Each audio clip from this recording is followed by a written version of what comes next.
ప్రియమైన వాళ్ళారా, యేసుక్రీస్తులో అందరికీ వందనాలు. మరి ఇదను కూడా మనం బైబిల్ వాక్య ధ్యానం కొరకై యోహాను సువార్త 14వ అధ్యాయము 27వ వచనం చెప్తానండి. శాంతిని మీకు అనుగ్రహించి వెళుచున్నాను, నా శాంతిని మీకు అనుగ్రహించున్నాను. లోకమిచ్చున్నట్టుగా నేను మీకు అనుగ్రహించట్లేదు.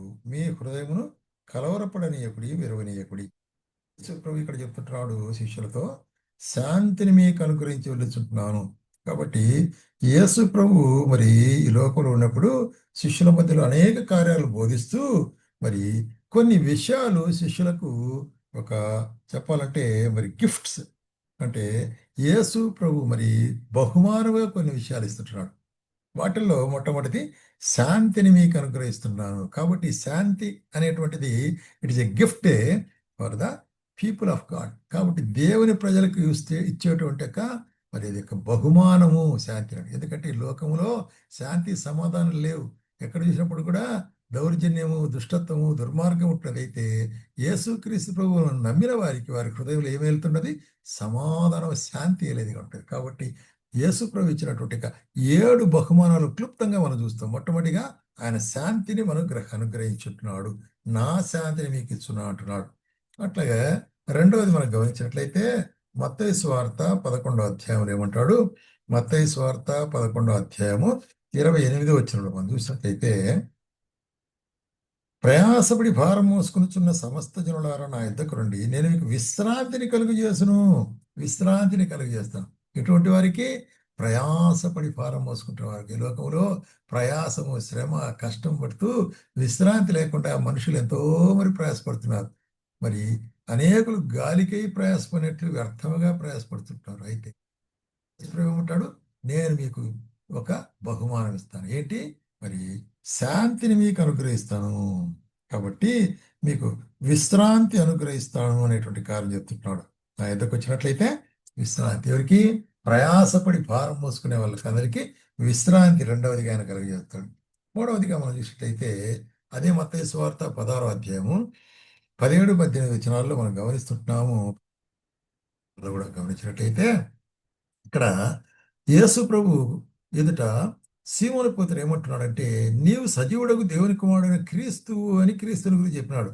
అప్పుడు యేసు ప్రభు పేతుని గురించి మెచ్చుకొని, శుభాషను మెచ్చుకొని, నీవు యేసు సియోను బరియవనా, నీవు ధన్యుడవు, పరలోకముందు నా తండ్రి నీ సంగతి నీకు బయలుపరిచారు. కాబట్టి అనేకులు యేసు ప్రభు గురించి ఏమనుకుంటున్నారంటే, కొందరు ప్రవక్త అనుకుంటున్నారు, కొందరు బాప్తిస్మ అంటున్నారు, కొందరు ఏలి అంటున్నారు. మరి చూసినట్లయితే నీవేమనుకుంటావు అన్నప్పుడు పేతురు కరెక్ట్గా చెప్పినాడు. ఏంటిది? నీవు సజీవుడైన దేవుని కుమారుడు అని చెప్పినప్పుడు వెంటనే ప్రభు అప్రిషియేట్ చేసినాడు, ఒప్పుకున్నాడు.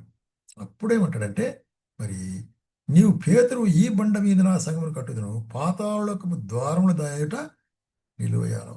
ఏమిస్తాడంటే, ఎందుకంట? పరలోక రాజ్యం యొక్క తాళపు చెవులు నీకు ఇచ్చేదను. చూడండి, మూడవదిగా మనం చూస్తున్నా, పరలోక రాజ్యపు తాళపు చెవులు అంటే ఏమర్థము? నువ్వు ఏది మరి ఇక్కడ ఇప్పుతావో పరలోకంలో ఇప్పకూడదు, ఏదైతే ఇక్కడ మూస్తావో అది పరలోకంలో వారము సంఘముగా మీకు ఇచ్చుంటున్నానని పేతురుతో చెప్తుంటున్నాడు. అట్లాగే మనం 10వ అధ్యాయంలో కూడా గమనించినట్లయితే మరి చూస్తుంటాం. చూడండి, ఆ లూకాసు వార్త 10వ అధ్యాయం 19వ వచనం. ఇక్కడ రైట్, ఇదిగో పాములను తేళ్లను త్రొక్కుటకును శత్రువులను బలవంతటి మీదను మీకు అధికారం అనుగ్రహించున్నాను, ఏది మీకు ఎంత మాత్రం హాని చేయదు. చూసినట్టయితే దయ్యముల మీద అధికారం ఇచ్చినాడు. చూసినట్టయితే పాములు, తేల అంటే evil things. Has given power over evil అంటే మరి దుష్కార్యములు లేక దుష్టుని మీద ఆయన ఏం చేశాడు? మనకు శక్తిని ఇచ్చాడు.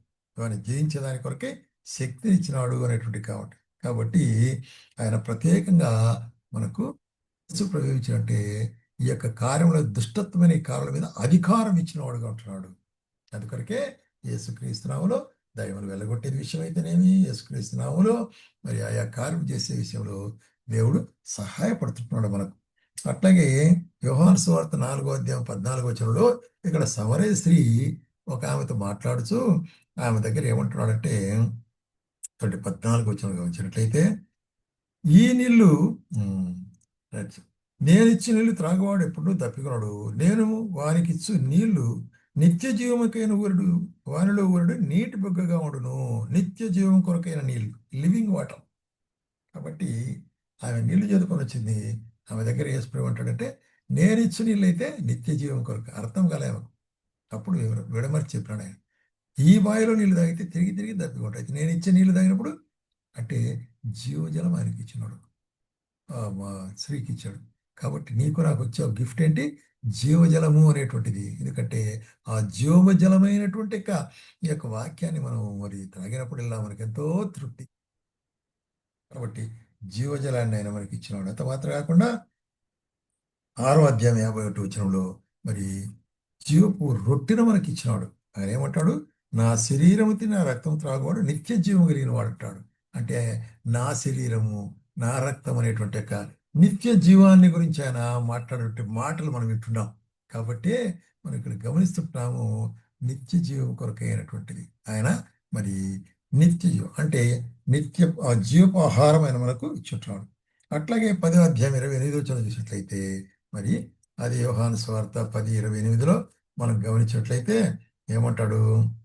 నేను వాటికి నిత్య జీవం ఇస్తున్నాను కనుక అవి ఎన్నటికీ నశింపవు, ఎవడును నా చేతిలో వంటి వారిని అపహరింపడు అంటున్నాడు. కాబట్టి ఇట్లాగా యేసు ప్రభు మరి 7 రకమైనటువంటి కార్యాలు. మొట్టమొదటిగా ఆయన మరి చూస్తుంటాము, సమాధానం ఇచ్చేవాడు ఉంటున్నాడు, శాంతి. రెండవదిగా విశ్రాంతిని ఇచ్చేవాడు కూడా. మూడవదిగా పరలోక రాజు తాళ చెవులను ఇస్తున్నాడు. నాలుగవదిగా దుష్ట కార్యముల మీద ఆయన అధికారం ఇస్తుంటున్నాడు, దుష్ట శక్తుల మీద.